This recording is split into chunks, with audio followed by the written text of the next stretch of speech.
ГСП онлайн. Городские новости сейчас. Суббота, 12:00. Городской дворец культуры. Международная выставка кошек «Тиманские зори. Теплые коты». Первая выездная выставка в Ухте. Для клуба же это 8-я экспозиция. Многие заводчики живут на севере Коми. Сам же клуб базируется в Сыктывкаре. До этого ухтинцы возили своих питомцев в столицу республики. Теперь сыктывкарцы приехали к нам с ответным визитом.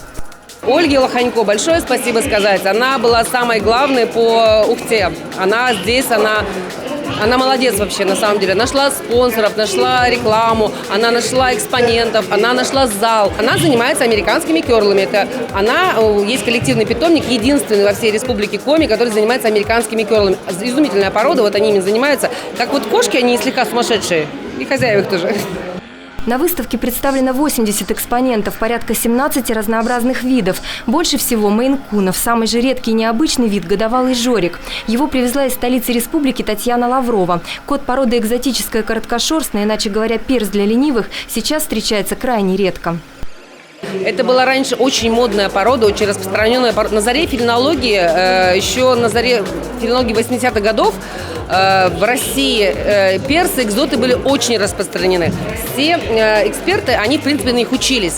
А потом как-то порода сошла на нет, и вот здесь у нас на выставке, у вас на выставке, есть кот породы экзот, экзотический кот. Он просто замечательный, он такая няша, такая плюша. География выставки обширна. Ухта, Сосногорск, Нижний Одесс, канадского сфинкса привезли из Печоры. Сыктывкарцев же на выставке немного, зато ухтинцев, увлекающихся фелинологией, большинство. Некоторые участники выставляются впервые. Наша семья привела сегодня 3 изумительных таких котят. Я считаю, что это праздник тепла и дома, красоты. Вы знаете, это порода нески маскарадной, но вообще это, в общем-то, сибиряк. Сибиряк – это чисто русская порода, она не выведена искусственно, она просто немножко генетически правильно создана. Удивительно она в том, что порода, вы знаете, это, пожалуй, единственная, мне кажется, порода, которая кошка принадлежит хозяину, так же, как собака.